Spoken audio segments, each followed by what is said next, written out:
Hello everyone, welcome to my channel. Today in this video I am going to tell you about the human anatomy and its branches. So let us start. Anatomy is the science which deals with structure of human body. Means के anatomy एक ऐसी branch है, एक ऐसा subject है जिसमें हम पढ़ते हैं structure of the human body.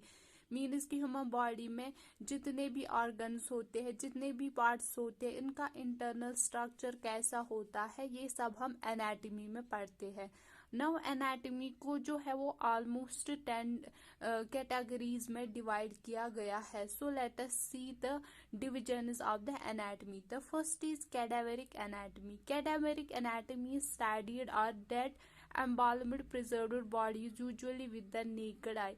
क्या होता है कैडावेरिक एनाटॉमी जो है ये हम पूरा पढ़ते हैं, जो कि डेड बॉडीज होती है जिनको हमने प्रिजर्व किया होता है, उस उन पे हम स्टडी करते हैं. ये कैडावेरिक एनाटॉमी. कैडावेरिक एनाटॉमी को जो है ये दो फर्दर डिवाइड किया गया है, दो डिविजन्स में. One is regional anatomy and systemic anatomy. Regional anatomy में body is studied in parts like upper limb, lower limb, skull. So regional anatomy में क्या होता है, बॉडी के जितने भी पार्ट्स होते हैं उनको हम सेपरेटली पढ़ते हैं. फॉर एग्जांपल अपर लिम्ब होती है, उसको हम सेपरेट पढ़ते हैं. स्कल को हम सेपरेट पढ़ते हैं. लोअर लिम्ब को हम सेपरेट पढ़ते हैं. सिस्टमिक एनाटॉमी में क्या होता है, हम बॉडी को स्टडी करते हैं सिस्टम्स में. मीन्स हमें पता है जो जब डिफरेंट ऑर्गन्स मिलते हैं तो वो सिस्टम बनाते हैं. तो सिस्टमिक एनाटॉमी में हम बॉडी को स्टडी करते हैं सिस्टम्स में. इसके फर्दर डिविजन्स है. अगर हम स्टडी करेंगे स्केलेटल सिस्टम को तो वो कहलाएगा ऑस्टियोलॉजी.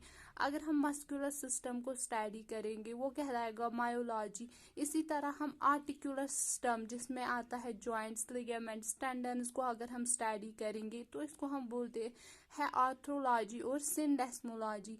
इसी तरह अगर हम वेस्कुलर सिस्टम को स्टडी करेंगे जिसमें आते हैं हमारी Venus, arteries, capillaries, lymphatic system, उसको हम बोलते हैं एंजियोलॉजी.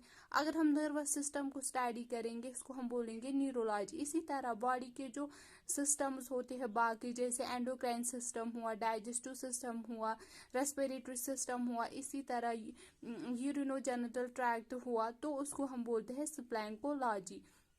सो ये था कैडावेरिक एनाटॉमी और इसके सब डिविजन्स. इसी तरह अगर हम लिविंग एनाटॉमी की बात करेंगे उसको हम स्टडी करते हैं inspection, palpation, percussion, auscultation and endoscopy के जरिए.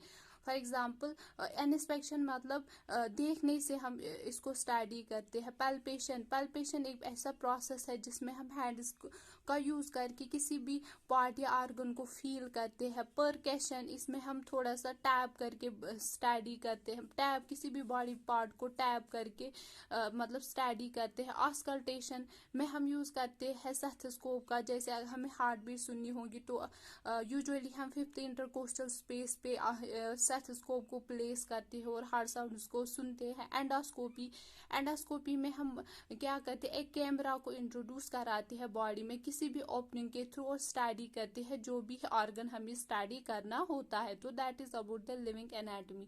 इसके बाद आता है एम्ब्रियोलॉजी. एम्ब्रियोलॉजी में हम क्या पढ़ते हैं, prenatal developmental changes in individual before birth. जो चेंजेस होती है एक इंडिविजुअल में वो सब हम पढ़ते हैं एम्ब्रियोलॉजी में.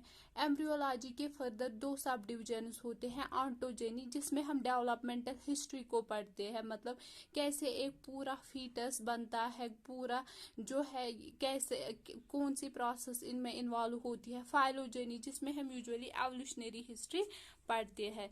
इसके बाद अगर हम देखेंगे तो इसके बाद हमारा रहता है इसमें हिस्टोलॉजी.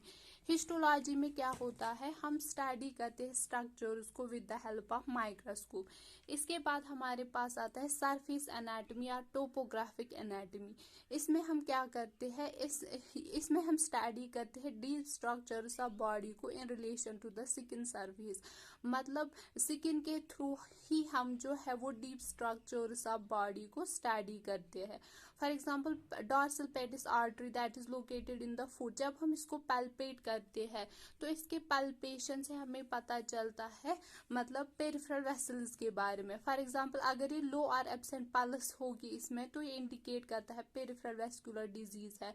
तो हमने यूजुअली यहाँ पे फील करके पल्स फील करके ये इंडिकेट किया कि पेरिफेरल वेस्कुलर डिजीज है।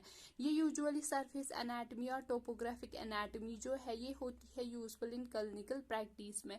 इसी तरह आता है रेडियोग्राफिक एंड इमेजिनिंग एनाटमी। इसमें हम स्टडी करते हैं बोन्स एंड डीपर ऑर्गन्स को बाय रेडियोग्राफिक फिल्म्स के जरिए। इसके बाद आता है हमारे पास कंपैरेटिव एनाटमी। कंपैरेटिव एनाटमी में क्या होता है, हम स्टडी करते हैं एनाटमी दूसरे एनिमल्स की ताकि हमें पता चले ह्यूमन बॉडी में जितने भी पार्ट्स है उनके स्ट्रक्चर में, फॉर्म में, फंक्शन में कौन सा चेंज आया है। So comparative anatomy is the study of anatomy of other animals to explain change in structure, form and function of different parts of human body. इसी तरह एट्थ जो है that is applied anatomy, that is also known as clinical anatomy. इसमें हम क्या करते हैं, इसमें हम यूजुअली देखते हैं जितनी हमारे पास एनाटॉमिकल नॉलेज होती है उसको हम कैसे अप्लाई करते हैं क्लिनिक, मेडिकल या सर्जिकल प्रैक्टिस में। इसी तरह होता है एक्सपेरिमेंटल एनाटमी। इसमें हम स्टडी करते हैं इन फैक्टर्स को जो कि एक्चुअली इन्फ्लुएंस या अफेक्ट करते हैं या डिसाइड करते हैं किसी भी बॉडी पार्ट का फॉर्म, स्ट्रक्चर या फंक्शन। इसके बाद आता है जेनेटिक्स। जेनेटिक्स में हम स्टडी करते हैं इंफॉर्मेशन प्रेजेंट इन क्रोमोसोम्स, मतलब स्ट्रक्चर ऑफ क्रोमोसोम्स, जीन्स के मुतालिक, डीएनए के मुतालिक, ये सब हम जेनेटिक्स में पढ़ते हैं। तो that was all about the anatomy and it is branches. Hope you like the video. If you like the video, please like and share.